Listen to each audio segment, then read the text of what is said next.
Jesus, o nosso Mestre e Senhor, o motivo de toda essa reunião, desta euforia, que parece ser uma festa, como diz aquela música, eu não sei se os anjos descem ou se é nós que subimos até eles, de tanta maravilha que nós vemos. Eu comentava com Marcos agora o poder da espiritualidade. Era bem tarde, quando eu peguei 3 pedacinhos de berinjela e comi. Não passou nem 15 minutos, me deu uma alergia tão grande, mas tão grande, que vocês não têm ideia como fiquei com o rosto. Eu fui no quarto, onde eu gosto de meditar, orar, e falei com a espiritualidade, dá uma olhada. Eles falaram o nome do remédio. Fui lá, tomei, fiz a compressa de gelo, sumiu imediatamente. Isso quer dizer, vá para o trabalho, não é? E realmente, mesmo assim sendo o resto de feriado, a gente nota que a carência das pessoas está muito grande. É a busca da espiritualidade. Isto porque eu noto medo no coração das pessoas. E o medo, para mim, é um verdadeiro monstro, porque limita as pessoas. As pessoas têm medo de sair, procurar uma religião, têm medo de envelhecer, de perder entes queridos, têm medo de assalto, têm medo da traição, têm medo disso, medo daquilo.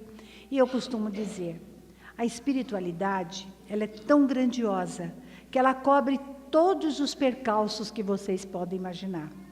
Se nós tivermos uma aura de oração, de bons pensamentos, nós só vamos absorver aquilo que sintoniza conosco. E nós também vamos emitir coisas boas. As pessoas haverão de se sentir bem. Isso não nos coloca fora do alcance de assaltantes, enfim, de tudo que está à terra. Mas tem uma coisa, nós vamos passar somente aquilo que nós temos que passar. Então, a gente vai agora buscar Jesus na oração.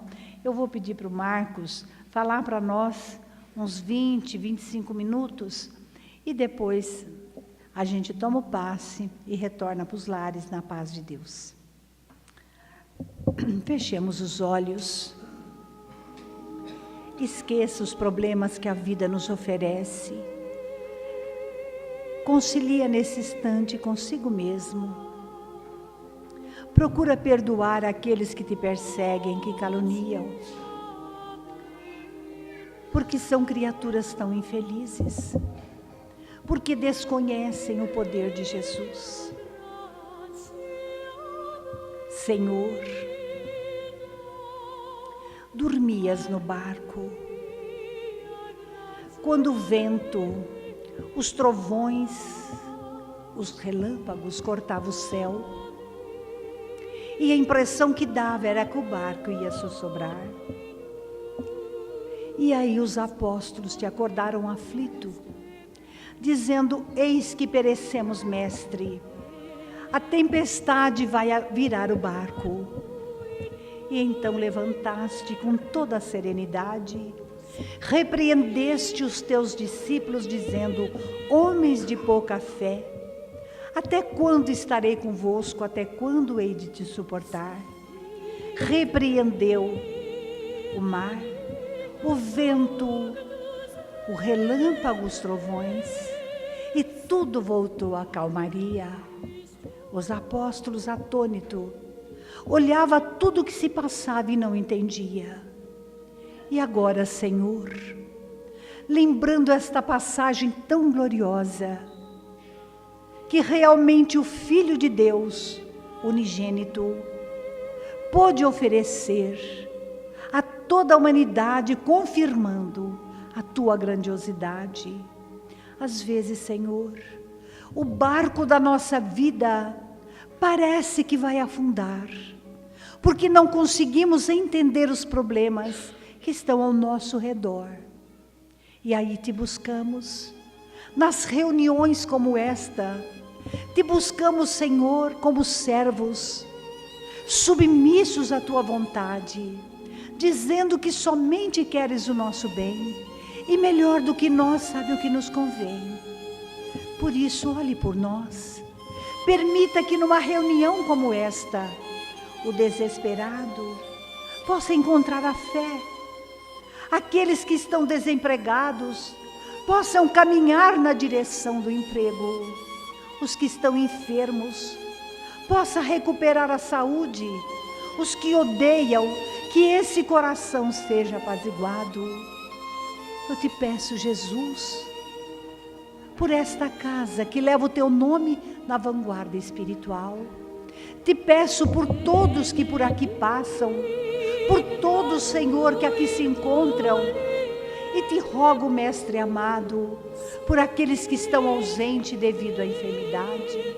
A nossa prezada Marlene, querida trabalhadora desta casa, permita que esta falange imensa possa chegar até ela, ajudando a acalmar as dores. Te peço ainda, Senhor, pela Dona Luzia e pelo Kiko, lá no Hospital do Servidor Público, indo já para 5 meses, que possa a tua misericórdia abrandar aquelas dores que o faz sofrer tanto. Te peço pela Dona Neuza, que mora aqui conosco, que a família se concilia com ela e possa, Jesus, também tirar-lhe as dores. Abençoa agora aqueles nomes que estão sobre a mesa de caridade, que possa olhar por esses lares em desajuste, aqueles que se encontram, Senhor, em aflições, pensando em suicídio, que eles possam entender que a vida aqui, ali ou acolá, sempre palpita a tua vontade infinita. Assim, Jesus, olhe por nós, abençoa todos os trabalhadores desta casa, e assim em teu nome, em nome de toda esta pleiade que nos assiste e por nós velam, que damos por iniciado o evangelho desta noite, que assim seja, graças a Deus. Então eu passo a palavra para o Marcos. Que os nossos corações possam de fato estar abertos, que nós possamos aurir forças para continuarmos a nossa caminhada, a nossa jornada, que nós possamos, como foi assinalado aqui inicialmente pela nossa Isabel, conseguir opor a todo medo a fé. E é uma alegria poder também falar de fé, porque a nossa queridíssima doutrina espírita, ela nos fala da fé e da fé raciocinada. Ela é baseada na razão, ela é baseada na ciência, ela é baseada na análise dos fatos. E esse mês eu vou fazer a abertura aqui, né? Falar um pouquinho de Eurípides Barçanufo, nesse mês que nós vamos estar homenageando esse baluarte da espiritualidade superior e amiga. Ele foi um exemplo dessa fé raciocinada, porque ele nunca admitiu nada que não pudesse passar pelo crivo da razão. E também, no dia de ontem, 1º de maio, que foi feriado em Dia do Trabalho, ele também, nesse aspecto, ele também foi um grande exemplo, um exemplo de trabalhador. Trabalhador para os seus pais que eram pobres, trabalhador pela querida doutrina espírita, e mesmo antes, quando ele abraçava com sinceridade a fé católica, ele também foi um fervoroso trabalhador.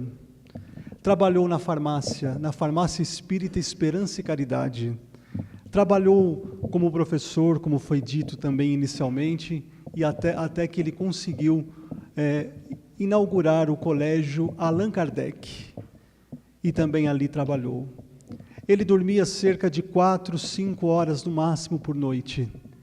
Fazia os receituários, porque todas as pessoas ali adoentadas, num país como o nosso, que se hoje ainda nós encontramos tantas pessoas pobres, naquela época mais ainda, sem recursos, sem uma medicina extensiva a todos, ele era ali, na qualidade de um homeopata, né, na qualidade de um trabalhador, pelo menos dedicado à farmácia, dedicado à medicina, que com remédios, com plantas, poderia pelo menos, se não curar, trazer algum alívio, ele também foi um grande trabalhador nessa farmácia.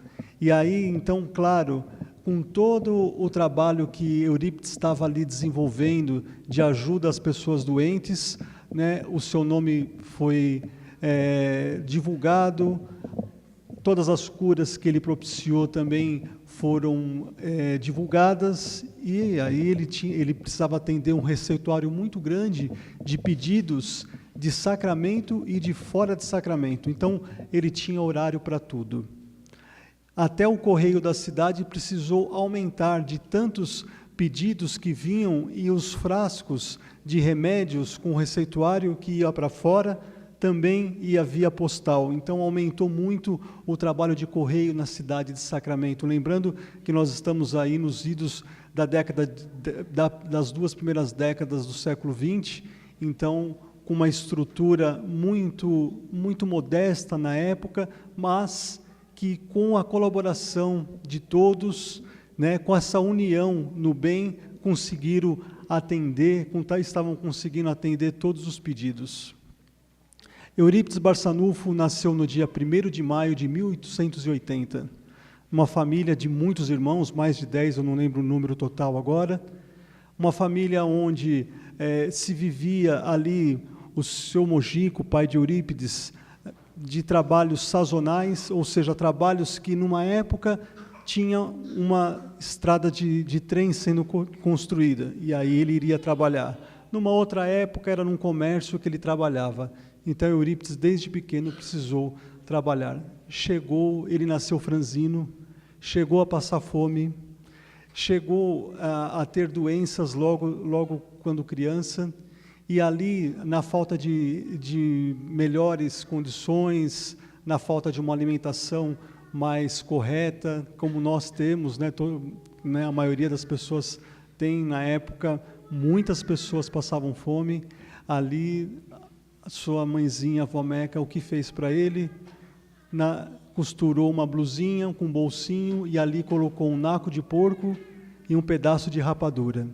E ele lambia esse naco de porco, esse pedaço de rapadura, o dia todo, para poder enganar a fome. Mas ele passou a infância, ele conseguiu crescer, mesmo em meio a todas essas limitações, ele conseguiu ir vencendo. Desde cedo, Eurípides mostrava uma inclinação para ajudar as pessoas idosas e as pessoas doentinhas.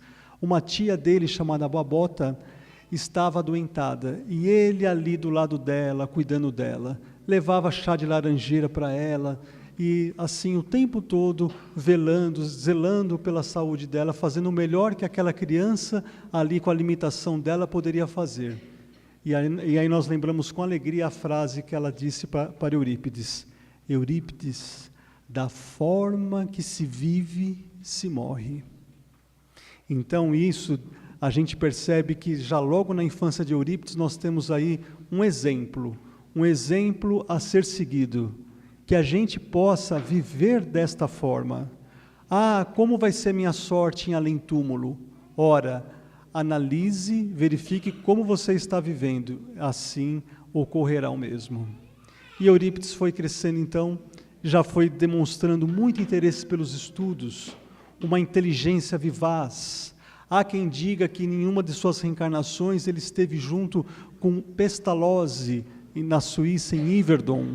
Aliás, Pestalozzi, que também foi aluno de Kardec, Kardec também trouxe todo o método pestalozziano para a França, melhorou o ensino francês. E Eurípides Barçanufo, eis que logo cedo, na falta de professores, ele quem lecionava. E então ele foi dando sequência, até que ele consegue realmente ter a cátedra de professor titular. E aí vai chegar o momento em que, naturalmente, as coisas vão acontecendo. Ele vai sair do Colégio Miranda, porque o diretor lá falou para os seus pais: nós não temos mais nada para ensinar para Eurípides. Ele aprendeu tudo que poderia ser aprendido. E aí, então, ele funda o colégio Allan Kardec. E lá, o método pestalozziano, olha como produziu efeitos. Ele foi um dos primeiros no estado de Minas Gerais a inaugurar salas mistas, meninos e meninas juntos. Ele dava aula de biologia, botânica, na natureza, para mostrar para as crianças, para os adolescentes, como exatamente funcionava. Então ele tirava aquela frieza do papel e levava as crianças para a natureza, para o campo, vendo a bolota de um carvalho, as flores, os nomes das flores, as gramíneas, todos os animais, as escalas de vegetais, de animais, de minerais.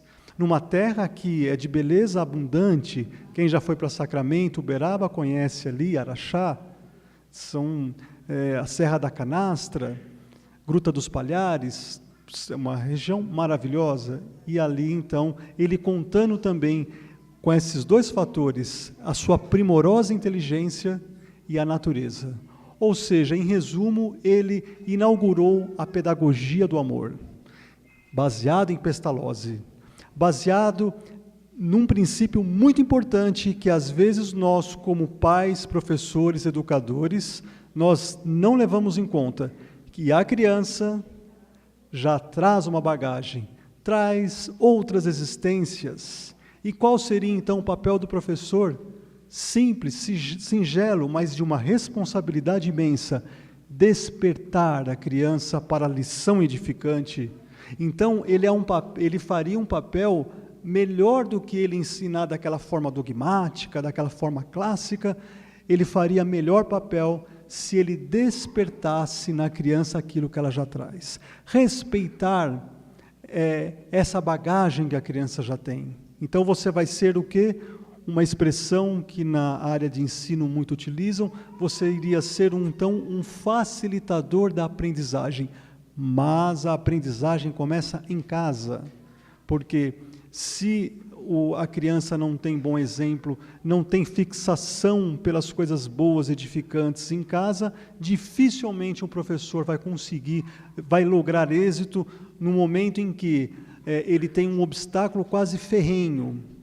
Como é que pode duas pessoas grandes, adultas, né, o pai e a mãe, sendo um mau exemplo para uma criança? Fica muito difícil para um professor, fica muito difícil para os educadores. Então, Eurípides Barçanufo já, na sua lida como professor, ele já marcou um grande exemplo. Ele deu aulinha de teatro, ele deu também, introduziu a educação física. Então dizem, e com razão, que ele revolucionou de uma certa forma o ensino mineiro, o ensino em Minas Gerais. E eu tenho uma prima que é pedagoga e mora em Minas, e ela fala que, de fato, ela é pesquisadora e ela também é espírita. Ela fala que, de fato, esses institutos bons do ensino começaram nessa época realmente. Então, a gente tem que elogiar imensamente. Mas o maior trabalho dele foi mesmo no seio da nossa querida doutrina espírita. De uma fé católica, de uma inteligência robusta, Eurípides, em primeiro plano, como é natural de todos aqueles que não conhecem o espiritismo e o veem com uma certa reserva, com alguma dispersão, com muito separatismo, ele não conseguia ver ainda com bons olhos. E nas discussões com um tio dele, que morava numa fazenda próxima, a Fazenda Santa Maria, o seu tio, o senhor Mariano, ele se opunha. E o tio, o senhor Mariano, embora espírita sincero, não tinha a mesma inteligência, a mesma eloquência que Eurípides Barçanufo. E aí, ele numa noite, talvez até intuído, ele pensa, farei melhor, eu darei um livro para Eurípides Barçanufo ler. E deu para ele a obra monumental de Leon Denis, Depois da Morte. Eurípides Barçanufo, na mesma noite, à luz de vela, à luz de lampião, começou a ler aquele livro. Ele ficou maravilhado, mal conseguiu dormir à noite. No dia seguinte, ele sobe no cimo de um monte, num vale ali em Sacramento, e sozinho ali, quietinho, ele, o livre Deus, ele novamente se põe a ler. fecha o livro e fala: isso é um monumento, sou espírita. Ora, ele que se dedicava tanto à Igreja Católica, quando ele percebe que ele não pode mais, com a mesma sinceridade, se dedicar, porque as luzes do Espiritismo estavam iluminando o seu raciocínio, o seu caminhar, ele diz, com sinceridade, com franqueza, que também lhe caracterizava o caráter: sou espírita e não posso mais servir a duas religiões, sendo certo que a doutrina me explica coisas que o catolicismo não conseguiu me explicar. Uma bomba não teria maior efeito. A gente até brinca com essa frase, no bom sentido. O nosso grupo de jovens aqui, o grupo de arte espírita, o GAERD, já fizemos 2 apresentações homenageando Eurípides Barçanufo, e uma das frases que tem no texto, o testemunho de Eurípides, é essa: mas a vida continua. Ele vai ser assediado pela igreja para que ele continue, mas a resolução dele é firme. Mas Eurípides ainda tinha o entendimento fechado para o capítulo das bem-aventuranças.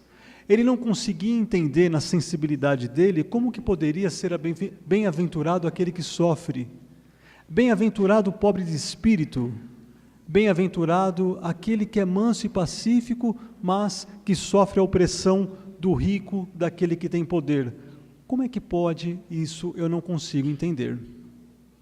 Só que Eurípides Barçanufo, ele tinha uma bagagem moral, ele tinha uma dignidade, que ele estava numa situação de poder pedir para a espiritualidade superior uma explicação. Até que ele vai no Centro Espírita de Minas, de Santa Maria, e ali, por Aristides, um médium que não tinha nenhum curso primário, vem João Evangelista, por intermédio de Aristides, e dá a mais bela mensagem a respeito do capítulo das bem-aventuranças. A partir daquele momento, então, Eurípides convicto, ele vai servir a doutrina com entendimento cristão, sabendo que nada é por acaso. Se nós sofremos hoje, é porque em vidas passadas nós não valorizamos ou erramos, mas Deus, na sua bondade e misericórdia, nos dá nova chance, novo alento para que a gente possa dar continuidade. É dito que Eurípides teve um maior número de mediunidades, inclusive ele tinha a bicorporeidade. Muitas vezes ele, numa sala de aula, ali dando aula para os seus alunos que já o conheciam como espírita, professando a fé espírita, ele parava a aula porque sabia que uma pessoa doente, distante, estava orando, pedindo a intervenção dele, pedindo para que ele pudesse ajudar. Inclusive, ele chegou a ajudar em partos. E aí depois ele voltava para a aula. Então, o trabalho dele foi sempre esse, de servir. E ele morreu servindo. Numa época que a gripe espanhola assolava o país, ele estava ali servindo. Contraiu também o vírus dessa gripe espanhola e continuou trabalhando, continuou servindo. Do lado da mãe, do lado dos doentes, dormindo 4 horas, 4, 5 horas por noite, ajudando o seu Mojico, na casa comercial do seu Mojico, trabalhando no receituário. Muitas vezes ele não conseguia, a mediunidade dele, já no cansaço, às vezes ele não conseguia mais ver, e aí Dr. Bezerra de Menezes, ao lado dele, estendia como se fosse um lençol e mostrava qual seria a receita para aquele doentinho, para aquela doença. Então ele teve vários tipos de mediunidade, todas abençoadas, todas trabalhando para servir as pessoas. E aí nós pensamos assim, em que medida que isso pode servir para mim? Em que medida eu posso tentar, pelo menos, copiar um pouquinho do seu exemplo? Ora, nós vimos a casa espírita, a gente ouve uma prece, a gente ouve a palestra, a gente toma o passe. No livro dos médiuns consta que todo aquele que sente em maior ou menor grau a influência de um espírito, ele é médium. Logo, todos nós somos médiuns. Porque todos nós sentimos, então todos nós podemos ajudar. E ajudar quem? O nosso próximo mais próximo. A prece também faz com que a gente vai se limpando e vai burilando um pouco a alma e vai melhorando a nossa sintonia, para que a gente possa ter a percepção. É que nós estamos muito embotados, então nós ficamos muito com a inteligência do mundo, o conhecimento do mundo. Mas, se nós perseverarmos no caminho do bem, se nós nos dispusermos a estudar a doutrina, se nós fizermos a prece, a oração com sinceridade, nós haveremos também de intuir o que podemos e devemos fazer pelo nosso próximo. Nós haveremos de ajudar na medida das nossas possibilidades. Nós haveremos de vencer, em última análise, a nós mesmos. Porque o maior inimigo que tem está dentro de nós. Nós temos medo, mas o inimigo está aqui dentro. Nós, muitas vezes, temos medo até de ter uma religião, ou de continuar nessa religião, ou de dilatar o nosso trabalho, de oferecer a nossa ajuda, é porque tem um obstáculo. Esse obstáculo está em nós. Somos nós mesmos. E Eurípides, ele veio lançar luz a tudo isso. Simplesmente, ele ofereceu o seu coração a Deus e a Jesus. E foi um instrumento dócil e afinado, um médium a serviço de Jesus e do bem. Então, ele é sim também um exemplo, né? Ele é um exemplo para que a gente possa perseverar e perfumar onde nós estivermos plantados. Seja da forma simples, com a vida que Deus nos deu, mas que a gente possa seguir esse exemplo de amor, de bondade, que trabalhou a todo momento, serviu sem pensar duas vezes. Sempre ia ao encontro do doente, sempre ia ao encontro daquela pessoa que estava precisando de um auxílio, a ponto de ter, repito, porque isso é muito importante, muitas vezes nós não somos capazes disso, mas que isso fique como exemplo para nos inspirar, a quem sabe, adiante a gente também ter essa capacidade de renúncia. Renunciou o seu sonho de fazer medicina. Às vezes nós não renunciamos nem uma hora a menos de sono. Às vezes a gente não renuncia nem a a ajudar numa obra assistencial uma hora e meia por semana. E Eurípides deu esse exemplo. Renunciou a fazer uma faculdade de medicina e ele tinha o talento para isso, com certeza absoluta, mas para ficar ao lado da mãe dele, porque no dia que ele estava fazendo as malas, indo embora para o Rio de Janeiro, a mãe dele teve um ataque. E ele, olha só, como nós devemos agir ao perceber. Não vamos deixar para depois. E ele fez isso. Ele percebeu que naquele ataque existia uma questão psicológica da separação do filho muito amado. E ele renunciou. Semana que vem é Dia das Mães, nós vamos estar comemorando. Então, eu acho que Eurípides também, nesse sentido, ele também é um exemplo de bom filho, bom irmão. Piedosamente ficou ao lado da mãe. Ele não conseguiu descobrir a cura, mas certamente ela melhorou e muito. E depois do desencarne de Eurípides Barçanufo, vovó Meca, Dona Meca, deu continuidade à obra de Eurípides. Gente, Eurípides Barçanufo tem um quadro dele, uma figura dele aqui na sala da Fluido. E vovó Meca, quem vier conhecer o nosso trabalho aqui na assistência social do sábado, domingo, vier na sopa, lá no prédio 1, na sala, no local onde nós fazemos a sopa, tem a foto da vovó Meca. E, por último, um livro que a gente acha que é uma biografia muito boa, de Eurípides Barçanufo, Eurípides, O Homem e a Missão, de Corina Novellino. O trabalho de Eurípides, quem quiser conhecer, o seu Vanderlei também faz a caravana, também o trabalho do Chico, o trabalho do Tadeu em Araxá e do Eurípides em Sacramento. A tia Corina, que desencarnou ano passado, ela que deu continuidade. O evangelho que é feito lá às 9 horas é feito há mais de 100 anos, nunca se deixou de fazer, e nós também temos aqui no sábado o evangelho também que a gente procura se sintonizar com o sacramento. O Dr. Paulo, né, o médium que esteve aqui no domingo passado, ele falou assim, brincando para nós, olha, vocês estão enrolados lá com os mineiros, viu?